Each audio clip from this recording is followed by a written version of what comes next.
আমি জিজ্ঞাসা করব রাদিতা ইয়া মুহাম্মদ, রাদিতা ইয়া মুহাম্মদ, ও আমার হাবিব মুহাম্মদ, আপনার উম্মতের ব্যাপারে আপনি খুশি নি? বারবার জিজ্ঞাসা করা হবে। নবী হাসরের ময়দানে দৌড়ে আপনি জানে যাবেন, ফুলসে রাতে যাবেন। নবীজি গোটা ময়দানে দৌড়ে দৌড়ে আমাদের মতন গুনাহগারদেরকে খুঁজে খুঁজে জান্নাতের গেটে ঢুকায়া দিবে। এরপরে নবী ডাক দিয়ে বলবেন, ইয়া রব্বি রাদিতু, ও আমার মালিক আল্লাহ, আমি এবার খুশি হয়ে গেছি। আমি খুঁজে দেখলাম আমার একটা ঈমানদার উম্মত জাহান্নামে নাই, আমি খুশি। কুল লাউ কানাল বাহরু মিদাদান লিকালিমাতি রাব্বি লানাফিদাল বাহরু ক্বাবলা আন তানফাদা কালিমাতু রাব্বি ওয়ালাউ জিনা বিমিসলিহি মাদাদা। আল্লাহু আকবার বলুন। আল্লাহ রাব্বুল আলামিন তার হাবিব জনাবে মুহাম্মদ রাসূলুল্লাহ সাল্লাল্লাহু আলাইহি ওয়াসাল্লামকে ডেকে বলেন, হাবিব, আমার কালিমা যদি আপনি ব্যাখ্যা করেন, বিশ্লেষণ করেন, তাম পৃথিবীর সমস্ত সমুদ্র মহাসাগরের পানিগুলি যদি কালি পরিণত হয়ে যায়, আর তাম পৃথিবীর সমস্ত গাছপালা যদি কলম বানিয়ে দেওয়া হয়, সব কিছু একদিন শেষ হয়ে যাবে, আপনার রবের কালিমার ব্যাখ্যা কোনোদিন শেষ হবে না। আল্লাহু আকবার বলুন। আল্লাহ রাব্বুল আলামিন কোরআনে হাকিমের আরেক জায়গায় বলছেন, আল্লাহ রাব্বুল আলামিন বলছেন, যদি তাম পৃথিবীর সমস্ত কিছু সার সমুদ্র তেরা নদীও যদি কালি হয়ে যায়, তাম কিছু একদিন শেষ হয়ে যাবে, আমার রবের কালিমার ব্যাখ্যা কোনোদিন শেষ হবে না। সুবহানাল্লাহ বিহামদিহি। আমার বন্ধুগণ, আপনাদের সামনে সূরা দুহা থেকে তেলাওয়াত করেছি। আল্লাহ তাআলা যেন রবের কিছু কথা আপনাদের সামনে আমি গুনাহগারকে বলার তৌফিক দান করে, বলেন আমিন। সূরা দুহা খুব মনোযোগ দিয়ে শুনবেন। দুহা শব্দের অর্থ হলো চাঁদ, তার মানে হলো সকালবেলার আলো। সূর্যটা যখন আলো হয় ওইটাকে বলা হয় চাঁদ, অথবা দিনের প্রখর বা সূর্যের দিনের আলো। এই সূরাটা আল্লাহ রাব্বুল আলামিন চাঁদের কসম করে আর তিনি রাতের অন্ধকারের কসম করে, দুটি কসম করে আল্লাহ এই সূরাটাকে নাজিল করেছেন। সুবহানাল্লাহ বলেন। বলবেন কেন? এই সূরাটা নাজিল হওয়ার, কোরআনুল কারীমের মধ্যে সূরা আছে 114টি। কয়টা সূরা আছে? 114টি সূরার ভিতরে এই সূরার সিরিয়াল নাম্বার হলো আপনার 93। এই সূরার সিরিয়াল নাম্বার কত? 93। এই সূরাটা 93তে নাজিল হলো সিরিয়াল নাম্বারে। কেন নাজিল হলো তার একটা প্রেক্ষাপট আছে। কোরআনুল কারীমের ভিতরে যতগুলি সূরা আছে, যতগুলি আয়াত আছে, প্রত্যেকটি সূরা, প্রত্যেকটি পারা, প্রত্যেকটি আয়াতেরই প্রায় কোনো না কোনো ব্যাখ্যা, কোনো না কোনো একটা শানে নুজুল বা কোনো না কোনো একটা প্রেক্ষাপট আছে। তাহলে এই সূরাটার প্রেক্ষাপটটা কি? আল্লাহ পাকের নবী জনাবে মুহাম্মদ রাসূলুল্লাহ, বলেন সবাই, সাল্লাল্লাহু আলাইহি ওয়াসাল্লাম যখন তিনি দাওয়াতের কালিমা নিয়ে মক্কা নগরীতে আবির্ভাব হলেন, তিনি যখন নবুয়তি দাওয়াত মিশন শুরু করলেন, তখন আল্লাহ পাকের নবীর কিছু শত্রু দাঁড়িয়ে গেল বিরোধিতা করার জন্য, যেন নবী যেন দাওয়াত না দেয়, নবীর নামে কিছু বদনাম, নবীর নামে কিছু অপপ্রচার তারা শুরু করল। এমন একটা প্রেক্ষাপটে নবী তো যত কিছু হয়, নবী তো মানবকুলে জন্ম হয়েছে, এই জন্য নবীর মনের ভিতরে একটু কষ্ট লেগে গেছে যে তারা আমার ব্যাপারে এইভাবে সমালোচনা করতেছে। এর কারণ হলো জিবরিল আমিন যে হুজুরের সঙ্গে এসে দেখা করেন, সাক্ষাৎ করেন, হঠাৎ জিবরিল আমিন এসে হুজুরের সঙ্গে দেখা করা বন্ধ করে দেন। তার দুটি কারণ কিতাবের মধ্যে লিখেছে। একটা হলো জিবরিল আমিন না আসার কারণ হলো যখন আল্লাহ নবীর উপরে ওহী নাজিল হয়, ওহীটা হলো কোরআন, আল্লাহ পাকের কোনো নির্দেশনা, এটা যখন নাজিল হয় এটা অনেক ওজন। যেমন আপনাদেরকে বোঝা, এই যে কোরআন শরীফ সবাই হাতে নিতে পারবো না, কিন্তু এই কোরআন শরীফের একটা আয়াত, একটা সূরা যখন নাজিল হতো, আল্লাহ পাকের নবীর শরীর গেমে যাইত। একবার এক গোলাম বলতেছে, আমি তো সফরে আল্লাহ নবীর সাথে সফরে, হুজুর বলতেছেন আমাকে একটু আরাম করতে দাও। আল্লাহ নবীর মাথা মুবারক আমার রানের উপর রেখে আরাম করতেছে। কিছুক্ষণ পরে দেখলাম হুজুরের চেহারা মুবারক থেকে মুক্তার দানার মতন ঘাম ঝরতেছে, আর আমার রান মনে হচ্ছে যেন একটা প্রচন্ড পাথর পাহাড় আমার রানের উপরে চেপে বসেছে। আল্লাহু আকবার। তার মানে হলো ওহী এত ওজন। তো প্রথম জামানায় যখন নবীর উপর ওহী নাজিল হয়, ওহীর ওজন হঠাৎ করে নিতে একটু কষ্ট। এই কষ্ট সইবার জন্য আল্লাহ তাআলা নবীর কাছে জিবরিল আমিনকে আসা যাওয়া আল্লাহ বন্ধ করে দিছে, যাতে করে নবীর একটু সুস্থ হয় আর একটা যেন অভ্যস্ত হয়। এই সুযোগে হুজুরের এই আপন চাচা আবু জাহেলের স্ত্রী উম্মে জামিল, হুজুরের সবচাইতে বড় শত্রু, নাউজুবিল্লাহ বলেন, সে হুজুরের পিছু পিছু হাঁটে, খোঁজখবর নেই, ভালোর জন্য নয়, মন্দের জন্য। কিছু মানুষ দেখবেন সমাজে পিছে লেগে থাকে তার দুষ তালাশ করার জন্য। আছে না নাই? না আপনাদের এলাকায় নাই? পিছনে দুশ্চর্চা করার লোক আছে না নাই? যারা দুশ্চর্চা করে, মানুষের দোষ আবিষ্কার করে, এরা হলো আবু জাহিল আর আবু জাহিলের স্ত্রী উম্মে জামিলের উত্তরসূরি, নাউজুবিল্লাহ বলেন। আল্লাহ নবীর উপরে যখন ওহী আসতেছে না, জিবরিল আসা বন্ধ, উম্মে জামিল শহরের মধ্যে বলতে লাগলো, মোহাম্মদের কাছে যে শয়তানটা আসতো এখন তো আর আসে না। আরো জোরে কোন শয়তান? মানে এটা উম্মে জামিল বলল শয়তান, আসলে হলো জিবরিল আমিন। সুবহানাল্লাহ বলেন। আল্লাহ রাব্বুল আলামিন চারজন ফেরেশতাকে তিনি বড় করে বানাইছেন, তার মধ্যে সবচাইতে যিনি শক্তিশালী তিনি হলেন জিবরিল আমিন, যিনি সমস্ত নবীদের সঙ্গে দেখা করতেন ওহী নিয়ে। জোরে কোন সুবহানাল্লাহ। আল্লাহ পাকের নির্দেশে, ওহীর নির্দেশনা নিয়ে আল্লাহ রাব্বুল আলামিনের হাবিবের কাছে কয়েকদিন আসা বন্ধ করে দিল। এই সুযোগ পেয়ে উম্মে জামিল সহ আরবের কিছু মুশরিকরা নবীর নামে অপপ্রচার শুরু করলো। নবীকে, মুহাম্মদকে তার রব ছেড়ে দিয়েছে আর তার উপরে অসন্তুষ্ট হয়ে গেছে, এইভাবে অপপ্রচার শুরু করেছে। 2 নম্বর কারণ হলো আল্লাহর নবী কোনো একটা কারণে আঙ্গুলের মধ্যে, পায়ের আঙ্গুলে ব্যথা পেয়ে গেছিল। সেই ব্যথা পেয়ে যাওয়ার কারণে আল্লাহর নবী 2-3 দিন তাহাজ্জুদের নামাজে জাগতে পারেনি। সমস্ত নবীদের গুণ সিফাত হলো তাহাজ্জুদের সময় জাগ্রত হওয়া, কিন্তু নবী অসুস্থ হয়ে যাওয়ার কারণে কয়েকদিন তাহাজ্জুদ পড়তে পারে নাই। কেন? অসুস্থ। এই তাহাজ্জুদ পড়তে না পারাকে কেন্দ্র করে তারা বলতে লাগলো মুহাম্মদের খোদা তাকে ছেড়ে দিয়েছে, নারাজ হয়ে গেছে। নাউজুবিল্লাহ। তাহলে আমরা বলতে পারি, এই আলোচনায় আমরা এতটুকু বুঝতে পারি, যখন গোটা আরবের মধ্যে মক্কা মদিনা সহ বিভিন্ন জায়গায় নবীর সমালোচনা, বিরোধিতা করতে লাগলো, এই সময় নবীর পক্ষে কাফেরদের বিরুদ্ধে জবাব দেওয়ার জন্য আল্লাহ তাআলা সূরা দোহা নাজিল করেছেন। সুবহানাল্লাহ। 1 নাম্বার 2 হলো আল্লাহ নবী যে জিবরিল আমিন না আসার কারণে হুজুর যে একটু পেরেশান হয়ে গেলেন, তিনি একটু চিন্তায় পড়ে গেলেন। আর ওহী তাফসীরের কিতাবের মধ্যে এসেছে, বুখারী মুসলিমের মধ্যে এসেছে, ওহী কয়েকবার আসা বন্ধ ছিল, কয়েকবার। এটাকে ফাতরাতে ওহী বলা হয়। অর্থাৎ একবার মক্কা জীবনে ওহী আসে নাই, আর একবার মদিনার জীবনে ওহী আসা বন্ধ ছিল কোনো কারণে। এটার সুদীর্ঘ লম্বা আলোচনা আছে। কয়েকবার ওহী আসা বন্ধ ছিল। সেই ওহীটার দীর্ঘমেয়াদী কোনো মুফাসসিরিন ইকরাম বলেছেন 2-3 দিন থেকে নিয়ে 40 দিন পর্যন্ত ওহী আসা বন্ধ ছিল। এই একটা সময় যখন গ্যাপ হয়ে যায়, কাফেররা মুহাম্মদ সাল্লাল্লাহু আলাইহি সাল্লামকে বিভিন্ন বিষয় জিজ্ঞাসা করে, তো উনি তো নিজের থেকে কোনো কথা বলেন না। নিজের থেকে কোনো কথা বলেন না, যা বলেন সব থেকে বলেন, যা তিনি আল্লাহ তাকে পান তাই তিনি বলেন। এখন জিবরিল না আসার কারণে যদি 40 দিন জিবরিল আমিন না আসে, তাহলে তো একটা পেরেশান হয়ে যাওয়ার কথা। এই যে হুজুর একটা দুশ্চিন্তায় পড়লেন, পেরেশানি হয়ে গেলেন, এই পেরেশানির জবাব দেওয়ার জন্য আল্লাহ তাআলা সূরা দোহা নাজিল করেছেন। সুবহানাল্লাহ।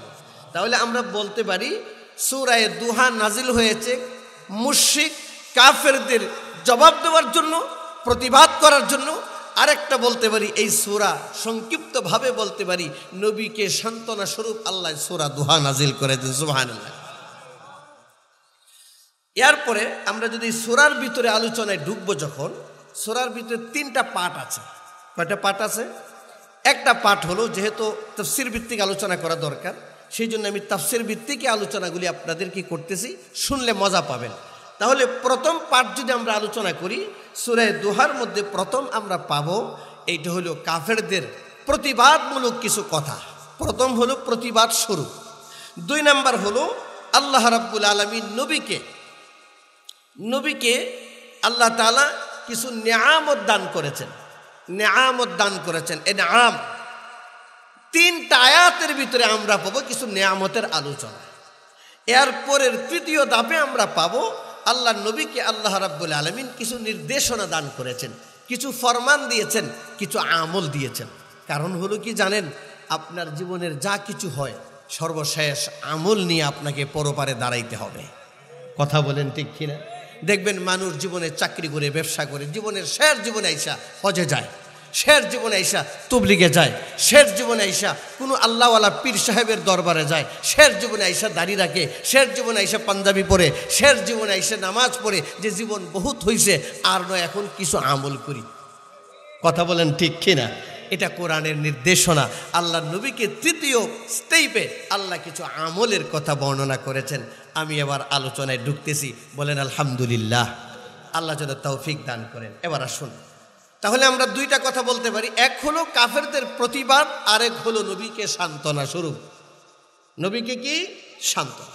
আল্লাহ তাআলা বলছেন এভাবে, আল্লাহ রাব্বুল আলামিন নবীকে সান্ত্বনা দিয়ে সূরা দুহা জিবরিল আমিন 2-3 দিন পরে বা 40 দিন পরে যখন আসলো, সর্বপ্রথম আল্লাহর নবীকে এসে তেলাওয়াত শোনালেন, ওয়াদ-দুহা ওয়াল-লাইলি ইযা সাজা। ওয়াদ-দুহা দিনের পূর্বাঞ্চের কসম, দিনের আলোর কসম, আর হলো রাতের কসম যখন রাত গভীর হয়ে যায়। দিনের আলো, যেই আলোর কারণে এই যে আপনারা আলোতে বসে আছেন, আলোর দরকার আছে না নাই? এই আলো না থাকলে আপনারা আমাকে দেখবেন না, আমিও আপনাদেরকে দেখব না। তাহলে আলোর কতটা প্রয়োজন? কথা বলেন। যদি আলো না হয় তামাম পৃথিবীর সব কিছুই বন্ধ হয়ে যাবে।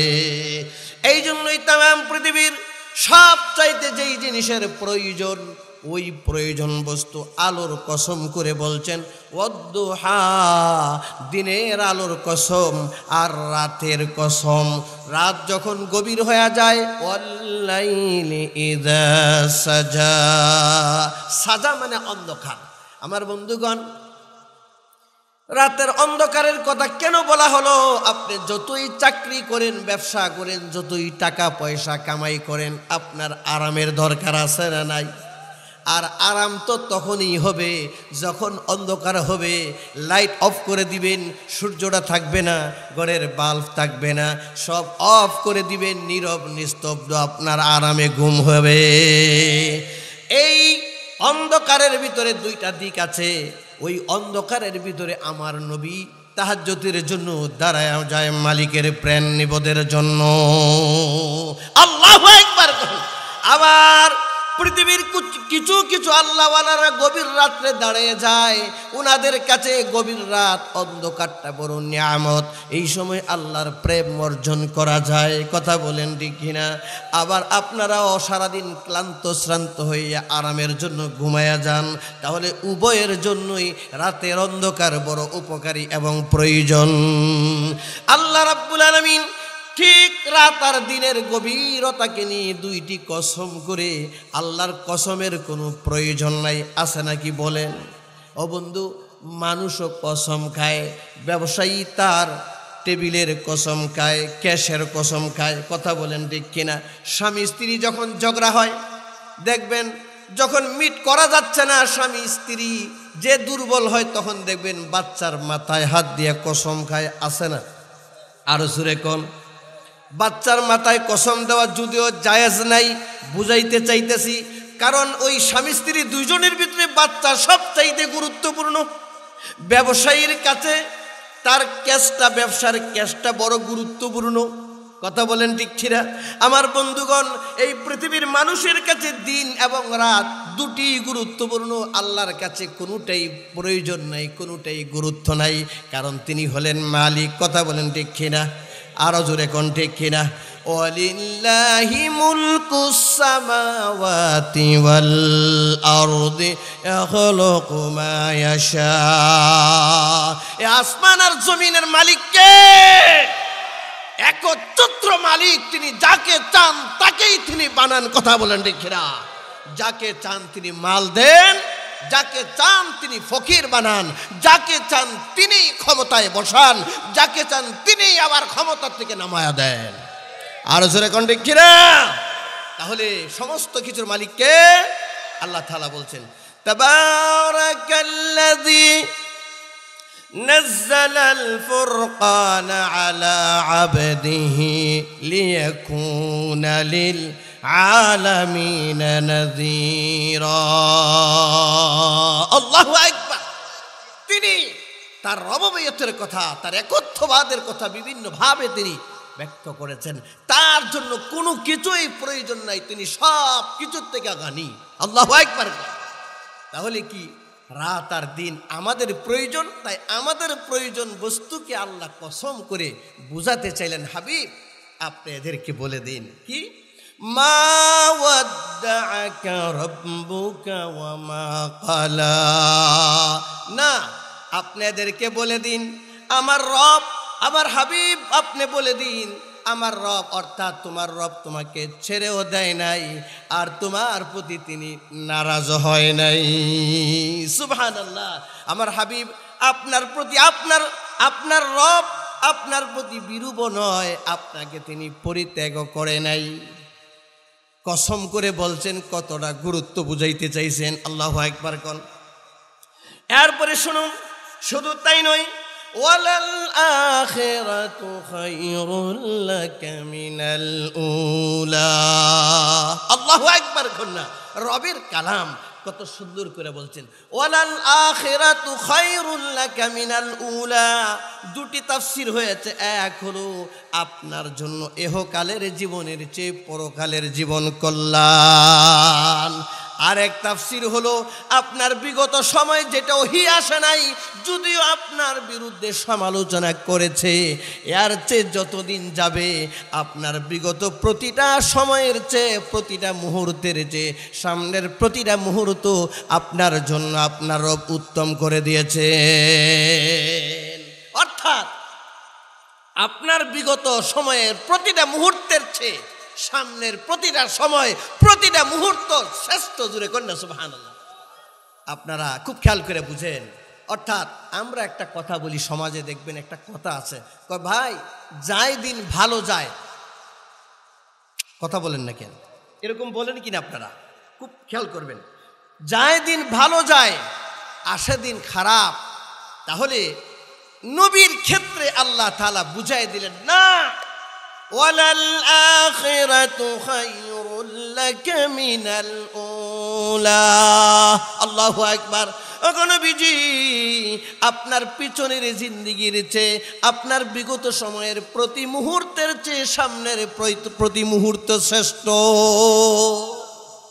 মানুষের বেলায় হতে পারে যায় দিন ভালো আসে দিন খারাপ, না, আপনার যায় দিনও ভালো, তার চেয়ে সামনের দিন আরো ভালো। শুধু তাই নয়, বরং পরকালের জীবন আরো উত্তম। তাহলে উত্তম যদি হয়, তার উত্তমের একটা নমুনা তো পেশ করা দরকার, আছে না নাই?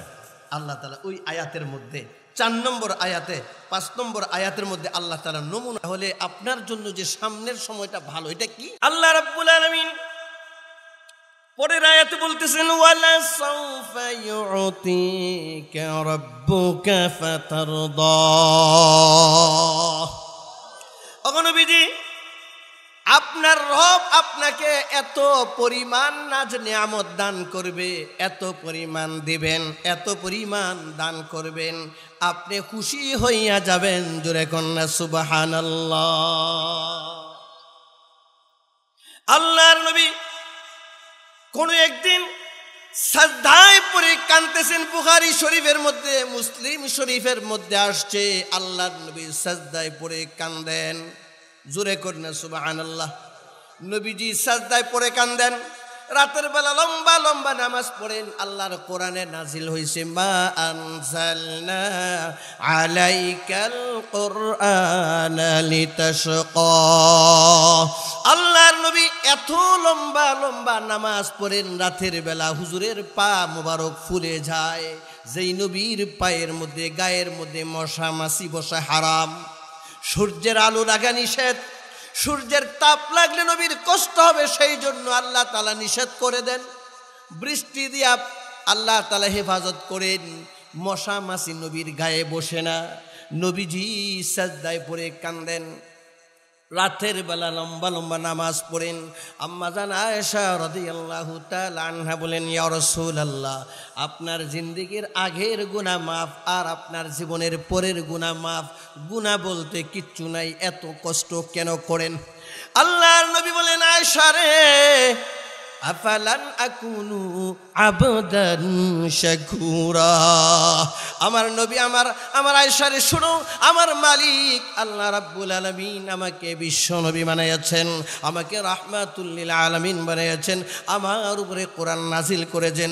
আমি কি আমার মালিকের দরবারে শুকরিয়া আদায় করব না? আর আয়েশা, আমি আমার মালিকের শুকর আদায় করে করে লম্বা লম্বা নামাজ পড়ি। কিয়ামতের ময়দানে যখন ডাক দিবে, আমার শুকুর গুজার বান্দারা কোথায়? আমি মুহাম্মদ রাসূলুল্লাহ সাল্লাল্লাহু আলাইহি ওয়াসাল্লাম যেন শুকুর গুজার বান্দাদের প্রথম সারিতে দাঁড়াইতে পারি। আপনার এই জুট মেইল, আপনার লক্ষ লক্ষ মানুষের রিজিকের ব্যবস্থা হয়। হাজার হাজার মানুষ আল্লাহর বান্দা বান্দিরা কাজ করে কি করে না? আরো জোরে কন না, আরো জোরে কন।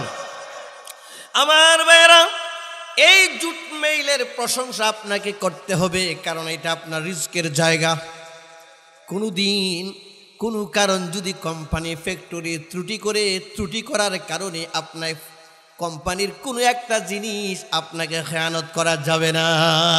যদি কোনো শ্রমিক, কোনো ব্যক্তি যদি কোনো একটা কোম্পানির জিনিস ভেঙে দেয়, মালিক দেখে নাই, এরে আল্লাহর বান্দা, তুমি তোমার ওই বাচ্চা নিয়ে গ্রাম থেকে এসে এই গুড়াশালে বাসা নিয়ে তুমি থাকো, এখান থেকে 15 থেকে 20 হাজার টাকা তুমি কামাই করে বাচ্চা নিয়ে ইজ্জতের সাথে চলতেছো।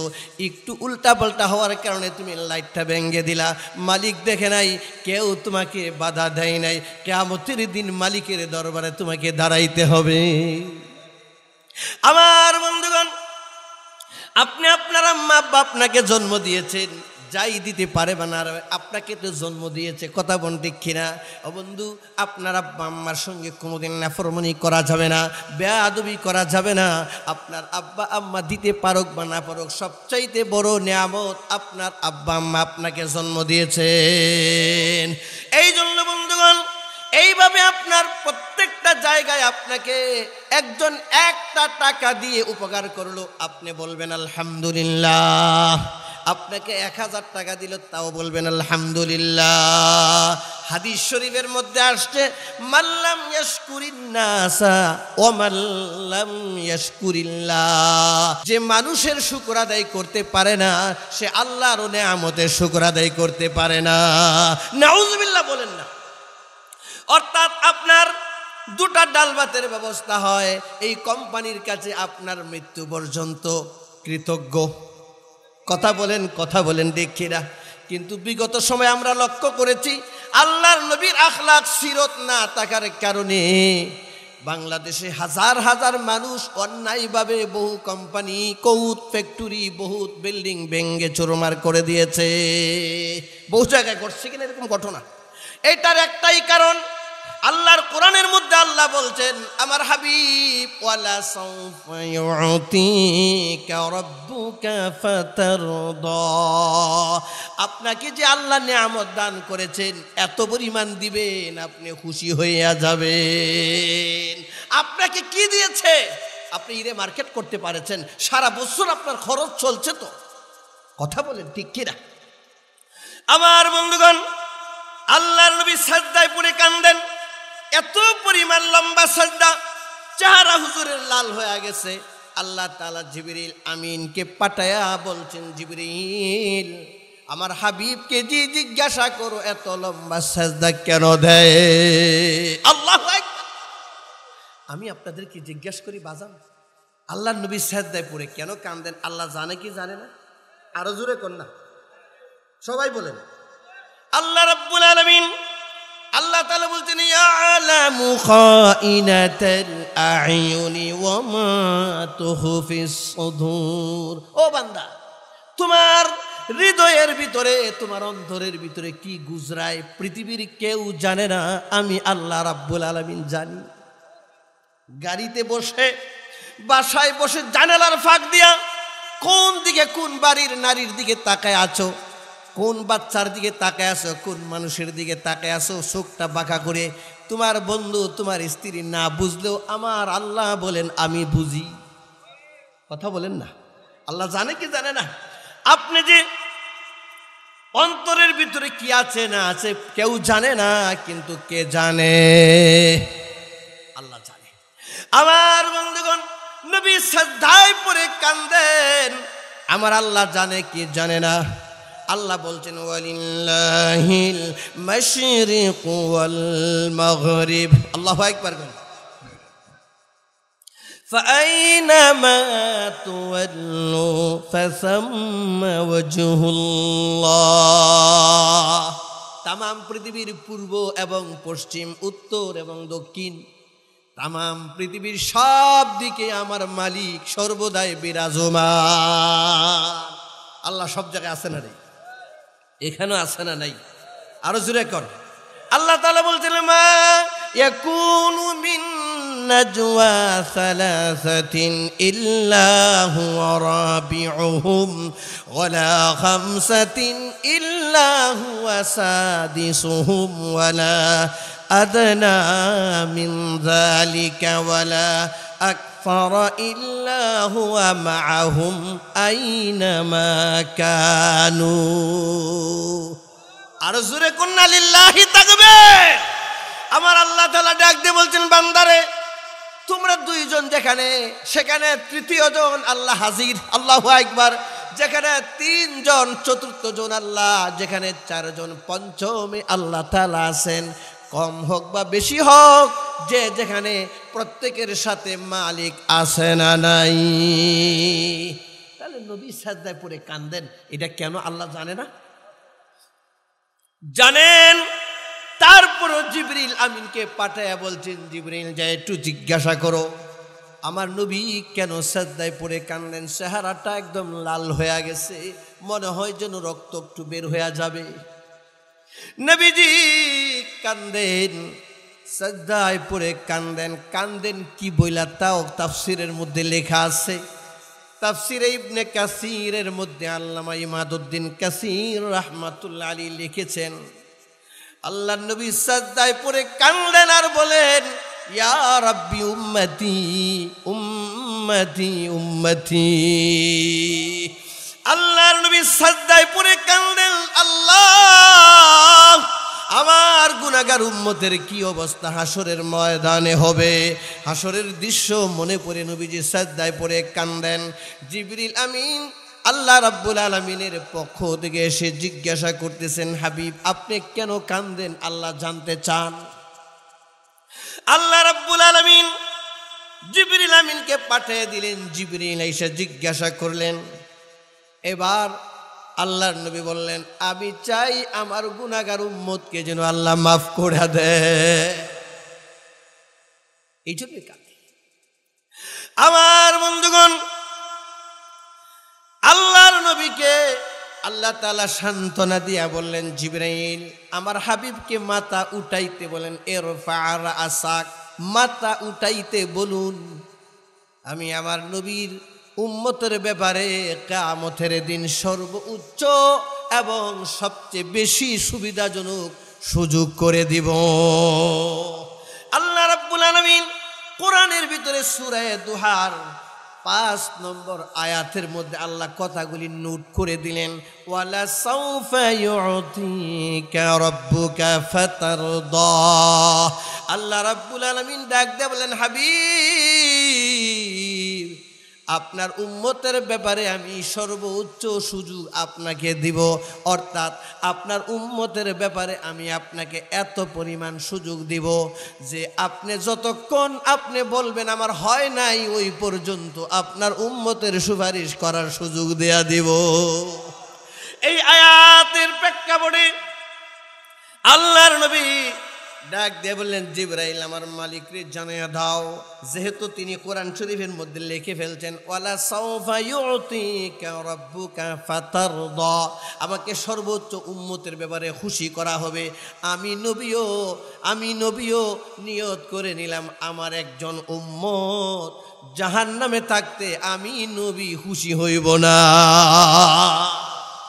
আমার বন্ধুগণ, যেই নবী আমাকে রেখে তিনি জান্নাতে যাবেন না, এই নবীর জন্য আমরা ভালোবাসবো তো, আর হুজুর এখন ভালোবাসবো।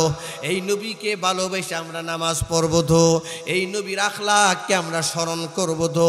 এই নবী জীবন একটা ওয়াক্ত নামাজ ছেড়ে দেয় নাই।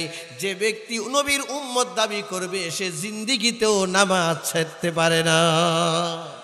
আমার বন্ধুগণ, নবীজি জীবনে মানুষে কাউকে কষ্ট দেয় নাই, কষ্ট দিয়েছে? আর জোরে কন।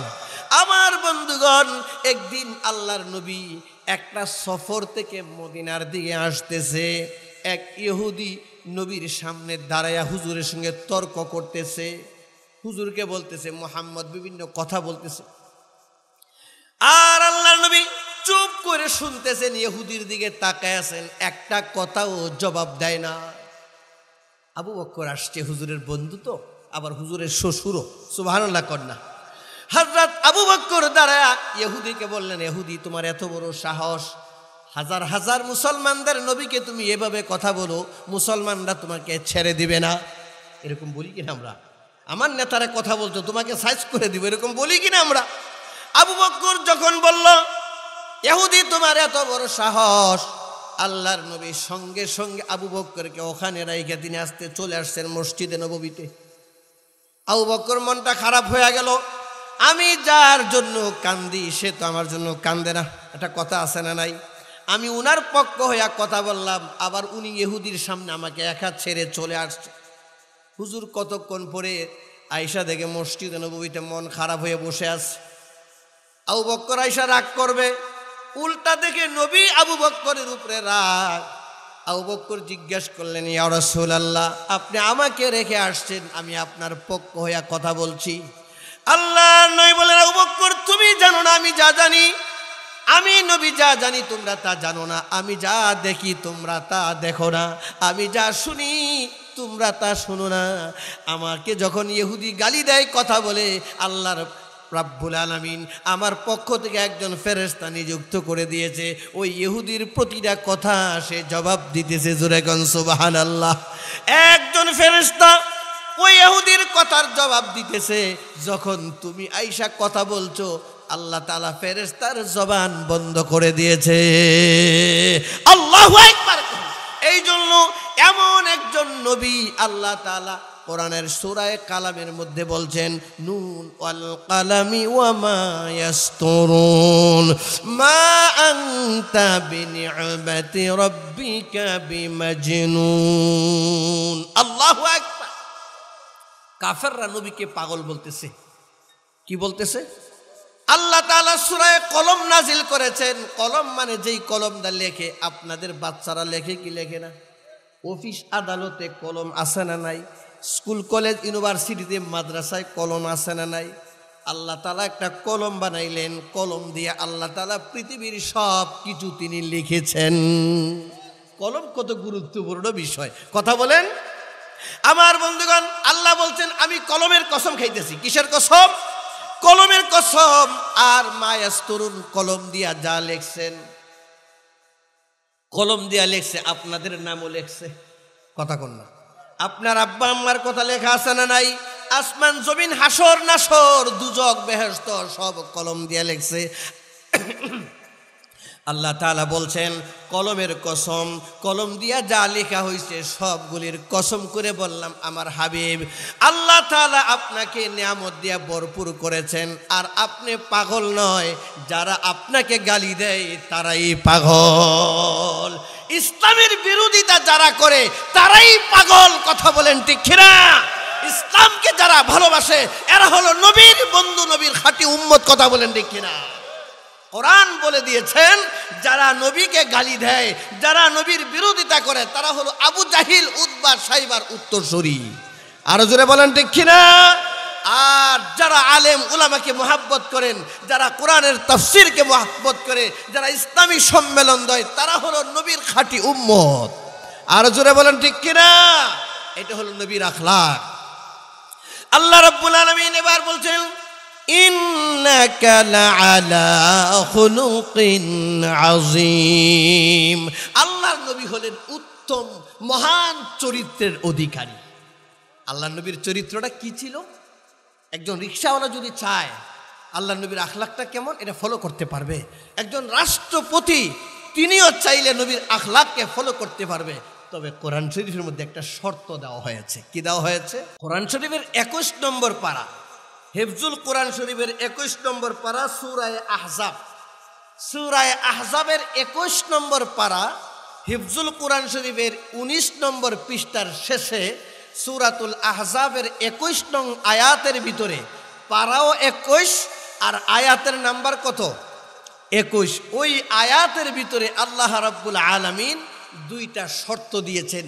আল্লাহর নবীর আখলাক তো তাদের জন্য যাদের ভিতরে দুইটা শর্ত পাওয়া যাবে। কয়টা শর্ত পাওয়া যাবে? দুইটা শর্ত। আল্লাহ রাব্বুল আলামিন বলছেন লাকাদ কানা লাকুম ফি রাসূলিল্লাহি উসওয়াতুন হাসানাহ। অবশ্যই অবশ্যই তোমাদের নবীর ভিতরে, রাসূলের ভিতরে তোমাদের জন্য উত্তম চরিত্রের আধার রয়েছে। সুবহানাল্লাহ। আল্লাহ তাআলা বলছেন তাহলে শর্তটা কি? লিমান কানা ইয়ারজুল্লাহা ওয়াল ইয়াউমাল আখিরা ওয়া যাকারাল্লাহা কাসীরা। এক নাম্বার চরিত্র হলো, এক নাম্বার শর্ত হলো যে ব্যক্তি হাসরের দিন আল্লাহর সঙ্গে দেখা করার আশা আছে। আপনাদের আশা আছে না নাই? আর জোরে করা আছে না নাই? আল্লাহর সঙ্গে কে কে দেখা করতে চান? দুহাত দেখতে চাই। আল্লাহু আকবার কোন? দুহাত উঁচু করে রাখেন। আপনারা কি আল্লাহর সঙ্গে দেখা করতে চান? এক নাম্বার শর্ত, যারা দেখা করবেন আল্লাহ আপনার সঙ্গে দেখা করবে। আলহামদুলিল্লাহ কোন?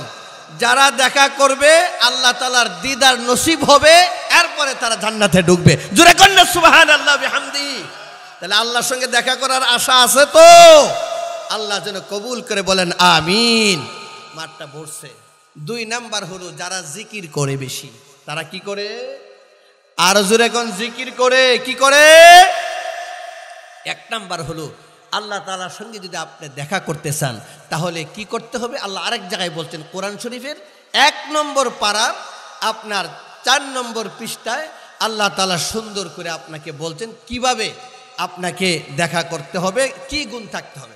আল্লাহ রাব্বুল আলামিন বলছেন আল্লাযীনা ইয়াযুন্নুনা আন্নাহুম মুলাকু রাব্বিহিম ওয়া আন্নাহুম ইলাইহি রাজিউন। আল্লাহু আকবার। আল্লাহ রাব্বুল আলামিন বলছেন ওয়া ইন্নাহা লাকাবীরাতুন ইল্লা আলাল খাশিঈন। নিশ্চয়ই নিশ্চয়ই যাদের ভিতরে আল্লাহর ভয় আছে, আমার বন্ধুগণ যার অন্তরে ভয় আছে সে চুরি করতে পারবে। আর জোরে কোন? যে যার অন্তরে ভয় আছে সে মালিকরে ফাঁকি দিতে পারবে। আর জোরে কোন? যার অন্তরে ভয় আছে সে কোনোদিন সন্ত্রাসী করতে পারবে। যার অন্তরে ভয় আছে, আপনি বলেন যে কোম্পানির মালিক, তার অন্তরে যদি আল্লাহর ভয় থাকে শ্রমিকের সঙ্গে সে জুলুম করতে পারবে। তাহলে শ্রমিকের ভিতরে আল্লাহর ভয় লাগবে, মালিকের অন্তরেও আল্লাহর ভয় লাগবে, উভয়ের ভিতরে আল্লাহর ভয় লাগবে। কথা বলেন ঠিক কিনা? যদি ভয় থাকে রাত যখন অন্ধকার হয়ে যাবে তখনও আপনার সামনে এক বস্তা টাকা পড়ে থাকলেও আপনি চিন্তা করবেন আল্লাহ তো দেখতেছে। আর জোরে কর না। এই জন্য আল্লাহ তাআলা বলছেন ওয়া ইন্নাহা লাকাবীরাতুন ইল্লা আলাল খাশিঈন, নিশ্চয়ই নিশ্চয়ই যাদের অন্তরে আল্লাহর ভয় আছে কিয়ামতের দিন তারা আল্লাহর সঙ্গে দেখা করবে। আর জোরে কর না সুবহানাল্লাহ। আমার বন্ধুগণ, হযরতে উমর ফারুক রাদিয়াল্লাহু তাআলা আনহু তিনি 10 বছর রাষ্ট্র পরিচালনা করলেন। একদিন তিনি ময়দানে চলে গেলেন। হযরত উমর আল্লাহর নবীর হাতের তৈরি কোরআন দিয়া, কথা বলেন ঠিক কিনা, ময়দানে চলে গেলেন। একজন যুবক রাখালের সঙ্গে দেখা হয়ে গেল। ছদ্মবেশে বলল, রাখাল আমি বড় ক্ষুধার্ত, আমাকে চিনো? কয় না চিনি না। কয় তাহলে আমি বড় ক্ষুধার্ত, একটা ছাগল দাও জবাই করে খেয়ে নেই, তোমারে কিছু টাকা দিব।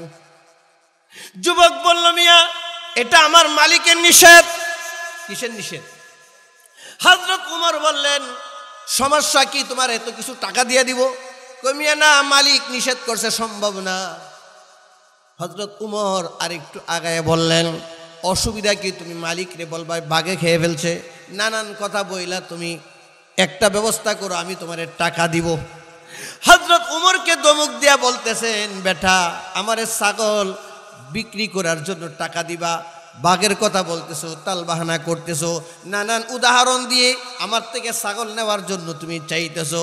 শুনে রাখো প্রতীক, আমার মালিক যদি নাও দেখে, আমার মালিকের মালিক আল্লাহ তিনি দেখতেছেন, তিনাকে তো ফাঁকি দেওয়া যাবে না। আল্লাহু আকবার।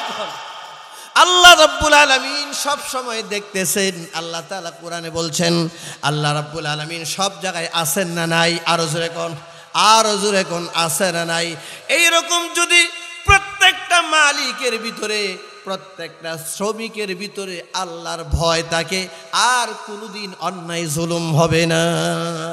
হবে নাকি আমার বন্ধুগণ? এইভাবে আল্লাহ রাব্বুল আলামিন তার হাবিবের মাধ্যমে, তার আখলাকের মাধ্যমে তাম পৃথিবীর মানুষকে তিনি দাওয়াত দিয়েছেন। জোরে কোন সুবহানাল্লাহ। নবীর আখলাক দুই ব্যক্তির পক্ষে সম্ভব, যে আল্লাহর সঙ্গে দেখা করবে হাসরের দিন, আর এক হলো যে অধিক পরিমাণ জিকির করে।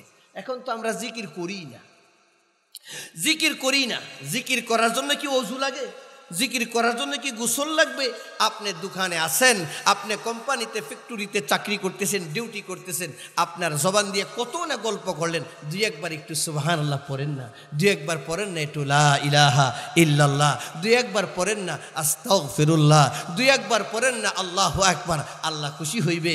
ইস্তিগফার পড়ার দ্বারা আপনার গুনাহ মাফ হবে। কথা বলেন, কথা বলেন। কিন্তু আপনি যে কুলিকের সাথে, আপনার পার্টনারের সাথে গল্প করতেছেন, কত গল্প শেকায়ত হয়ে যাচ্ছে, কত গল্প গীবত হয়ে যাচ্ছে, কত গল্প কোম্পানির বিরুদ্ধে হয়ে যাচ্ছে, কত গল্প আপনার বন্ধুর বিরুদ্ধে হয়ে যাচ্ছে।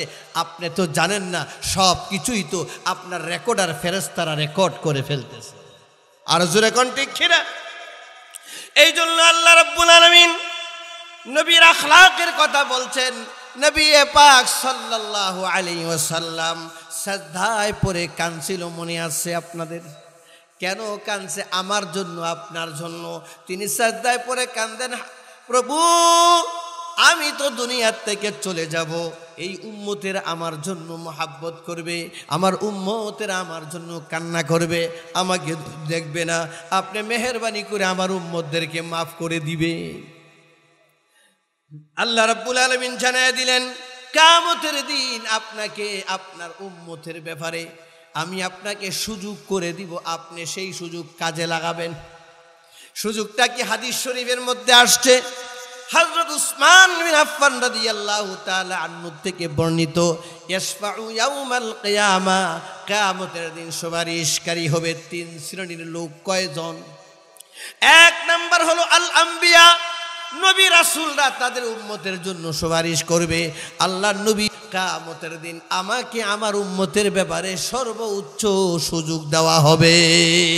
যেই ব্যক্তি জীবনে একবার কালেমা পড়ছেন, হাদিস শরীফের মধ্যে আসছে আল্লাহর নবী বলছেন যে ব্যক্তি জীবনে একবার বলবেন লা ইলাহা ইল্লাল্লাহ মুহাম্মাদুর রাসূলুল্লাহ, জীবনে তেমন কোনো আমলের সুযোগ হয় নাই, শুধুমাত্র কালিমাটা পড়তে পারছে, এতটুক শুধু পড়তে পারছে।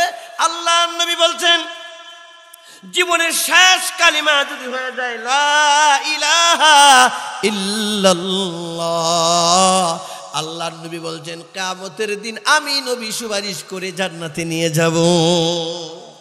নবীর মহব্বত করব তো, আরো জোরে কোন মহব্বত করব তো, নামাজ পড়ব, নবীকে মহব্বত করব, নবীর আখলাক, একে অপরকে সালাম দেওয়া, আসসালামু আলাইকুম। আপনাদের এই কোম্পানিতে অর্থাৎ যে কোনো প্রতিষ্ঠানে ঢুকলে বা বিশেষ করে বাংলাদেশের প্রশাসনের অঞ্চলে ঢুকলে, বিশেষ করে সেনাবাহিনী এরিয়াতে ঢুকলে, আমি তো সেনাবাহিনী এরিয়াতে চট্টগ্রাম তারাবি পড়াইতাম বাটিয়ারে বিএমএ, তো দেখলাম এই যে হাত উঁচু করে, প্রতিষ্ঠানের একটা নিয়ম, হাত উঁচু করে যারা একটু সিনিয়র বা সম্মানী ব্যক্তিদেরকে হাত উঁচু করে সম্মান দেখায়, এরকম নিয়ম আছে না নাই? আরো জোরে কোন, যেহেতু প্রতিষ্ঠানের নিয়ম আপনি হাত উঁচু করেন, কিন্তু আপনি আস্তে করে মুখটা বের করবেন কি আসসালামু আলাইকুম, কথা বলেন না কেন? কারণ আমি মুসলমান, আমার মুসলমানের আমল, আমার মুসলমানের আখলাক, আমি যদি রান্নাঘরে যাই তখনও আমার নবীর আখলাক, আমি যদি বঙ্গভবনে যাই সেখানেও আমার নবীর সুন্নত চলবে, কথা বলেন ঠিক কিনা? প্রতিষ্ঠানে আসছেন, আমার বস সামনে পড়েছে বা আমার থেকে সিনিয়র বা আমার কলিগ, আমি হাত উঁচু করলেও বলবো আসসালামু আলাইকুম, কথা বলেন। তাইলে আপনার প্রতিষ্ঠানের নিয়মও রক্ষা হলো, নবী পাকের একটা সুন্নত আদায় হয়ে গেল। এতে আপনার অন্তত যে ব্যক্তি সালাম দিবে তার আমল নামায় 90টা নেকি হবে। আর জোরে কোন সুবহানাল্লাহ। যে উত্তর দিবেন, আপনি উত্তর দিবেন, বলবেন ওয়া আলাইকুমুস সালাম, আপনার আমল নামায় আল্লাহ কমপক্ষে 10টা নেকি দান করবে। আমার বন্ধুগণ, এটা কেন করবেন? আপনার মুহাব্বতে, নবীজির মুহাব্বতে। কার মুহাব্বতে করবেন? আরো জোরে কোন না, নবীজির মুহাব্বতে। নবীকে, যে নবী আপনাকে রেখে জান্নাতে যাবে না, আপনার আব্বা আম্মাও আপনাকে জান্নাতে নিতে পারবে না, আপনার পীর সাহেবও নিতে পারবে না, আপনার উস্তাদও নিতে পারবে না, আপনার নেতাও নিতে পারবে না, আপনার নবী আপনাকে জান্নাতে নিয়ে যাবে। তাহলে হাদিস শরীফের মধ্যে আসছে 3 ধরনের লোক কিয়ামতের দিন সুপারিশ করবে। 1 নাম্বার নবী রাসূল, 2 নাম্বার উলামায়ে কেরাম, আলেম উলামা, যারা সমাজে আলেম, নবীর নায়েব, নবীর উত্তরসূরি, যাদের সিনার ভিতরে ইলম আছে। তাহলে আলেমদেরকে আমরা সম্মান করব তো, আর জোরে করে সম্মান করব তো। আমার বন্ধুগণ, আলেম উলামাকে, যিনি আপনার আব্বা আম্মার সম্পর্কটাকে হালাল করে দিয়েছেন বিবাহ পড়ায় দিয়ে, কথা বলেন ঠিক কিনা? খুতবা দিয়া একজন আলেম আপনার আব্বা আম্মার বিয়াটাকে বৈধ করেছেন। আবার আপনি যখন জন্ম হয়েছেন, আপনার জন্মের পরে ডান কানে আজান, বাম কানে ইকামত, কথা বলেন না। বলবেন হুজুর আমার দাদি আজান দিছে, অসুবিধা নেই, আপনার দাদিকে শিখাইছে কে? হুজুরা শিখাইছে, কথা বলেন ঠিক কিনা? কারণ হলো মুসলমানের ঘরে যখন কোনো সন্তান ডেলিভারি হবে, ডান কানে আজান, নবী বলছেন বাম কানে ইকামত। আজান ইকামত হয়ে গেছে, এখন জানাজার নামাজ বাকি, কথা বলেন ঠিক কিনা? এই জন্য আমার বন্ধুগণ, আপনার জন্মের সময়ে আপনাকে আজান দিল, আবার ইকামত হয়ে গেল, আপনার মৃত্যুর পরে আপনার জানাজাও পড়াবে আপনার বাড়ির মসজিদের ইমাম সাহেব। তাহলে আপনার জীবনের শুরু এবং শেষ যেই আলেম উলামা, ওই আলেমদেরকে আপনারা মুহাব্বত করবেন তো, আর জোরে করবেন তো ইনশাআল্লাহ। আলেমদেরকে মুহাব্বত করব, আলেমদের সাথে থাকবো। কে কে দুহাত দেখতে চাই? লিল্লাহি তাকবীর, লিল্লাহি তাকবীর। কোরআন হাদিসের আলো, উলামায়ে কেরাম যেখানে, নারায়ে তাকবীর। আলেম উলামাদের মধ্যে কিছু লোক আছে পীর সাহেব, যারা আল্লাহওয়ালা, ওনাদের কাছে বায়াত হবেন, সুসম্পর্ক রাখবেন, আমল করবেন, এরকম আছে না নাই? হাদিস শরীফের মধ্যে আসছে দ্বিতীয় শ্রেণী হলো উলামায়ে কেরাম। হাদিসের মধ্যে আসছে একজন আলেম একটা এলাকাকে নিয়ে সুপারিশ করে জান্নাতে নিয়ে যাবে। একজন আলেম একটা এলাকার পারমিশন পাবে, আর নবী কতটুক? একজন উম্মত জাহান্নামে থাকবে, আমার নবী বলে আমি জান্নাতে যেতে পারি না। আল্লাহ রাব্বুল আলামিন বলছেন, ওমা আরসালনাকা ইল্লা রাহমাতাল লিল আলামিন। গোটা জগতের রহমত স্বরূপ আল্লাহ নবীকে বানায় পাঠাইছেন, এমন নবীকে কেন আমরা মুহাব্বত করব না? এই নবীর জন্য আমরা জীবনও দিতে প্রস্তুত। আয় কথা বলেন ঠিক কিনা? যদি বাংলাদেশের টেকনাফ থেকে তেতুলিয়া রূপসা থেকে পাথুরিয়া যদি নবীর কোনো দুশ্মন পাওয়া যায়, নবীর এক গালি দেয়, সেখানেই তাকে ধরতে হবে। কথা বলেন ঠিক কিনা? সে যত বড়ই হোক, নবীর দুশ্মনের সাথে কোনো আপোষ করা যাবে না, কারণ নবী আমার জান্নাত, নবী আমার জান্নাত, নবী আমাকে জান্নাতে নিয়ে যাবে। হাদিস শরীফের মধ্যে আসছে, আল্লাহর নবী সাজদায় পড়ে কাঁদতেছেন। কেন কান্দেন? আল্লাহর নবী বলছেন, আমার এই উম্মতগুলি আমারে মোহাব্বত করবে কিন্তু দেখবে না, এই জন্য আমার একটাই দাবি, এই উম্মতগুলিকে রাইখে আমি নবী জান্নাতে যাইতে পারি না। কেন মোহাব্বত করব না? আমার বন্ধুগণ, এই জন্য আল্লাহ রাব্বুল আলামিন কিয়ামতের ময়দানে নবীকে পারমিশন দেবেন, নবী আপনি সুপারিশ করেন। হাদিস শরীফের মধ্যে আসছে, আল্লাহর নবী এমন ভাবে দুহাত বড় করবেন, মেলাবেন, দুই থেকে হুজুর দুহাত টাঙাবেন, এত বড় হবে মক্কা থেকে ইয়ামেন পর্যন্ত এক সৌল এত বড় হবে, এক হাওলা দিয়ে নবী জান্নাতে আপনাদেরকে নিয়ে যাবেন। শুধুমাত্র হাদিস শরীফের মধ্যে আসছে, মান কালা আখিরি কালামিহি লা ইলাহা ইল্লাল্লাহ। আহলে বায়াত, আহলে বায়াত কারা? ইমাম হাসান, হুসাইন, ফাতেমা, হযরত আলী। কথা বলেন না? পৃথিবীর সবচেয়ে বড় পরিবার, পৃথিবীর সবচেয়ে বড় দামি পরিবার হলো আহলে বায়াত।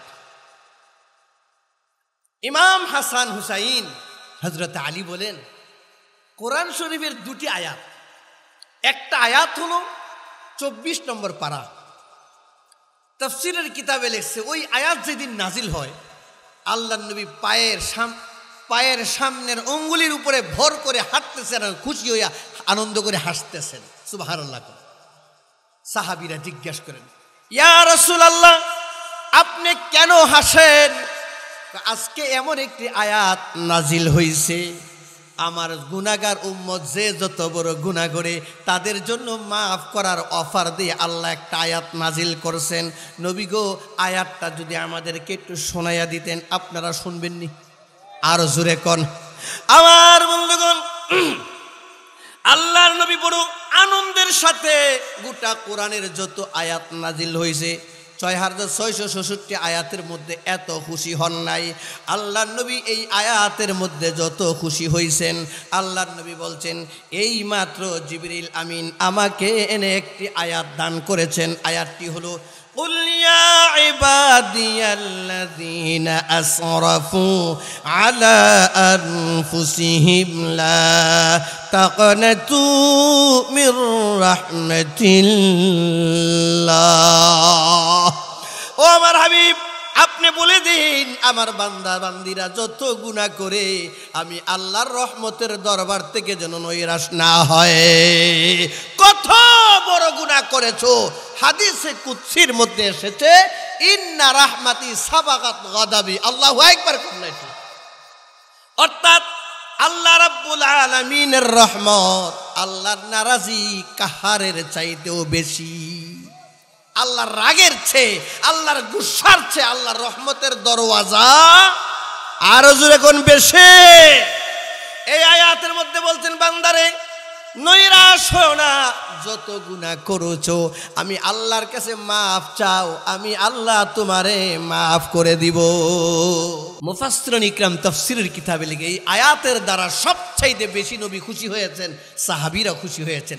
কিন্তু আহলে বায়াত বলেন যে না, আমি মনে করি আমার নানাজির উপরে হাসান হুসাইন বলেন, আমার নানার উপরে যে গোটা কোরআন নাজিল হয়েছে তার ভিতরে আমার নানার উম্মতের জন্য সবচাইতে বেশি খুশখবরি আয়াত হলো সূরা ওয়াদ-দুহার 5 নম্বর আয়াত হলো উম্মতের সবচাইতে বড় অফার। কারণ হলো আল্লাহ তাআলা বলছেন, হাবিব কিয়ামতের দিন আপনাকে আমি জিজ্ঞাসা করব, রাদিতা ইয়া মুহাম্মদ, রাদিতা ইয়া মুহাম্মদ, ও আমার হাবিব মুহাম্মদ, আপনার উম্মতের ব্যাপারে আপনি খুশি নি? বারবার জিজ্ঞাসা করা হবে। নবী হাসরের ময়দানে দৌড়ে আপনি জানে যাবেন, ফুলসেরাতে যাবেন। নবীজি গোটা ময়দানে দৌড়ে দৌড়ে আমাদের মতন গুনাহগারদেরকে খুঁজে খুঁজে জান্নাতের গেটে ঢুকায়া দিবে। এরপরে নবী ডাক দিয়ে বলবেন, ইয়া রব্বি রাদিতু, ও আমার মালিক আল্লাহ, আমি এবার খুশি হয়ে গেছি। আমি খুঁজে দেখলাম আমার একটা ইমানদার উম্মত জাহান্নামে নাই, আমি খুশি। লিল্লাহি তাকবীর। আহলে বায়াত বলেন, ইমাম হুসাইন কারবালার ময়দানে শাহাদত বরণ করেছে উম্মতের মুক্তির জন্য। ইমাম হাসান শাহাদত বরণ করেছেন উম্মতের মুক্তির জন্য। ওনাদের একটাই কথা ছিল, আমার নানার উম্মতেরা জান্নাতে যাবে, আর জান্নাতের যুবকদের সর্দার আমরা দুই ভাই। সবাব আহলিল জান্নাহ। আমার বন্ধুগণ, আহলে বায়াত বলেন এই আয়াত আমার নানাজির উম্মতের জন্য সবচাইতে বড় অফার। এইবার আল্লাহ রাব্বুল আলামিন নবীকে 3টা নিয়ামতের কথা বলতেছেন। দ্বিতীয় ধাপে ঢুকতেছি তাফসীরের। বুঝতেছেন আপনারা কথা কি বুঝতেছেন বাজান? আয়াত তো আমি আপনাদেরকে শুরুতেই বলেছি, কোরআন শরীফের তাফসীর কিয়ামত পর্যন্ত কেউ করে শেষ করতে। তাফসীর ইবনে কাসির কয় খণ্ড? তাফসীর শাহিন 1000 খণ্ড, যা মিশরের আল আজহার বিশ্ববিদ্যালয়তে আছে। এইরকম বড় বড় তাফসীরের কিতাব আছে। মালিক বলছেন তার কালামের ব্যাখ্যা পৃথিবীর কেউ করে শেষ করতে পারবে। এবার আসেন এই সূরার দ্বিতীয় ধাপে আমরা ঢুকি যতটুকু সম্ভব ইনশাআল্লাহ। আর জোরে কোন ইনশাআল্লাহ। দ্বিতীয় নম্বর আয়াতে দ্বিতীয় নম্বর পাঠ আল্লাহ তাআলা বলতেছেন, আলাম ইয়াজিদিকা ইয়াতীমান ফাআওয়া। এবার নবীর একটা নিয়ামতের কথা আল্লাহ বলতেছেন, আমার হাবিব আপনার রব আপনাকে কি ইতিম পায় নাই? এতিম পাননি, যিনি আপনাকে আশ্রয় দিয়েছেন। জোরে কন্যা সুবহানাল্লাহ। এখানে এতিম কি পান নাই? এরপরে বলছেন আপনাকে ফাআওয়া, তিনি আপনাকে আশ্রয়ের, আপনাকে লালনের পালনের ব্যবস্থা করে দিয়েছেন। এই কথাটা কেন বললেন এটা খুব খেয়াল করে মনোযোগ দিয়ে শুনবেন। আল্লাহ নবীর আম্মাজানের পেটে যখন তখন তিনার আব্বাজান দুনিয়ার থেকে চলে যান। নবী যখন পৃথিবীতে আসলেন, আসার 6 বছর পর 6 বছর পরে ওনার আম্মা দুনিয়ার থেকে বিদায় হয়ে যান। কত বছর? 6 বছর। এরপরে নবীজি চলে গেলেন, আম্মা চলে গেলেন। এরপরে ওনার দাদা খাজা আব্দুল মুত্তালিব, আল্লাহ তাআলা এই আয়াতের মধ্যে এটা বুঝাইতে চাইলেন, আমার হাবিব আপনাকে কি এতিম পাননি? আপনার রব একজন সন্তান পৃথিবীতে আসলে পরে তার জন্য দেখভাল করা, তার জন্য দুধের ব্যবস্থা করে দেওয়া, তাকে পাহারা দেওয়া, তার খোঁজখবর নেওয়া, তার দিনে তার গরমে শীতে খাবারের ব্যবস্থা করা, একবারে দায়িত্ব নেওয়া। এরকম এতিম মানুষের জন্য তেমন কাউকে পাওয়া যায় না। কিন্তু নবী আপনি এতিম হওয়ার পরেও আপনার কোনো কিছুতে আমি আল্লাহ অভাব রাখি নাই। ওই কথাটাই বুঝাইছেন ফাআওয়া। অর্থাৎ এতিম হলেও আপনার আব্বা নাই, পরবর্তীতে আপনার আম্মা নাই, কিন্তু আপনার দাদা, আপনার চাচা, এদের মনের ভিতরে এমন ভালোবাসা, এমন দায়িত্ববোধ আমি ঢুকিয়ে দিয়েছি, ওনাদের সন্তানকেও এতটুকু তারা ভালোবাসে নাই। খাজা আব্দুল মুতালিব তিনি কুরাইশদের লিডার, আরবের সর্দার, তিনি এত বড় লিডার, বিশ্ববরণ্য লিডার। খাজা আব্দুল মুতালিব হুজুরের দাদা, পৃথিবীর এর চাইতে বড় আর দাদা নাই। বিশ্বনবীর দাদার চেয়ে বড় দাদা হইতে পারে? আল্লাহর নবীর দাদা কাবা শরীফে গেলেও নাতিরে নিয়ে যায়, কোনো অনুষ্ঠানে গেলেও নাতিকে নিয়ে যায়, নিজের চেয়ারের মধ্যে না বৈশা নাতিকে বসায়। এই সম্মান কে দিয়েছে? এই আদর কে দিয়েছে? দাদা চলে গেল। 8 বছর পর এবার দাদাকে ডেকে বলল, দাদা তার চাচাকে আবু তালেবকে ডেকে বলল, আমার জীবনের বিনিময়ে মুহাম্মদকে আদর করেছি, এবার তোমাকে দিলাম, তুমিও তোমার জীবনের চেয়ে বেশি ভালোবাসবা। আল্লাহ তাআলা ডাক দিয়ে বলছেন, হাবিব আপনার দাদা আপনার চাচাকে আমি এত অন্তরের ভিতরে আপনার ভালোবাসা আর গুরুত্ব ঢুকিয়ে দিয়েছি, তাদের সন্তানকেও এইভাবে তারা দেখে নাই। কথা বুঝে আসছে? খাজা আব্দুল মুতালিব ইন্তেকালের আগে কাফেরদের পক্ষ থেকে একটা লিডার, একটা দল আসলো, আইসা বলল, আপনার বাতিজা আমাদের মধ্যে এইভাবে কালিমার দাওয়াত দেওয়ার কারণে আমাদের মধ্যে দলাদলি হয়, আপনার বাতিজা মুহাম্মদকে বলেন সে যেন দাওয়াত বন্ধ করে, আর না হলে তাকে আমাদের হাতে ছেড়ে দেন। তাফসীরের কিতাবের মধ্যে আসছে। খাজা আব্দুল মুতালিব তাদেরকে বলল, ঠিক আছে আমি দেখতেছি, তোমরা যাও। আল্লাহর নবী মুহাম্মদ যুবক মানুষকে ডাকলেন, আমার নাতি তারা এই রকম বলল, এখন তুমি কি বলো? খাজা আব্দুল মুত্তালিবের পরে আবু তালিবের ঘটনা এটা। আবু তালিব ডাক দিয়ে বললেন, চাচা আপনি কি বলতে চান? তারা বলতে চায় তুমি দাওয়াত বন্ধ করে দাও, আর না হলে তোমাকে তাদের হাতে ছেড়ে দিতে বলতেছে। আল্লাহর হাবিব কতটুকু কানলেন আর চোখের পানি ছেড়ে দিলেন। ডাক দিয়ে বললেন, চাচা আল্লাহ রাব্বুল আলামিন আমাকে পৃথিবীতে পাঠাইয়াছেন, কোরআনের মধ্যে আয়াত নাজিল করেছেন, ইয়া আইয়ুহান নাবিয়্যু ইন্না আরসালনাকা শাহিদাও ওয়া মুবাশশিরাও ওয়া নাযীরা। আমার চাচা এই পৃথিবীতে আল্লাহ রাব্বুল আলামিন আমাকে পাঠাইছেন এই মিশন দিয়ে মানুষকে একত্ববাদের দাওয়াত দেওয়ার জন্য। এই আরবের নেতৃবৃন্দ তারা যদি চন্দ্র সূর্যকে আমার হাতে এনে দেয়, এক হাতে সূর্য অন্য হাতে চন্দ্র, এটা পারবে না আমি জানি, যদিও এনে দেয় আমি এক মুহূর্তের জন্য কালিমার দাওয়াত বন্ধ করতে পারবো না। লিল্লাহি তাকবীর। আমার মিশন আমার দায়িত্ব এটা। এই জন্য খাজা আব্দুল মুত্তালিবের চেয়ে আবু তালিব বলল, ভাতিজা তোমার যদি এমনই প্রতিজ্ঞা হয় তাহলে যাও, ছেড়ে দিলাম। আমি চাচা বেঁচে থাকতে তোমাকে একটা টুকাও আমি দিতে দেব না। আল্লাহু আকবার কোন। আব্দুল মুত্তালিবের ভিতরে, আবু তালেবের ভিতরে, দাদা এরপরে চাচা, এদের ভিতরে এই ভালোবাসা, এই মুহাব্বত কে ঢুকায় দিয়েছেন? আর জোরে কোন কে ঢুকায় দিয়েছেন? আল্লাহর কোরআন বলছেন, আলাম ইয়াজিদকা ইয়াতীমান ফাআওয়া। ও হাবিব আপনাকে তো ইতিম পেয়েছিলাম, পরে আমি আপনাকে কি আশ্রয় দেইনি?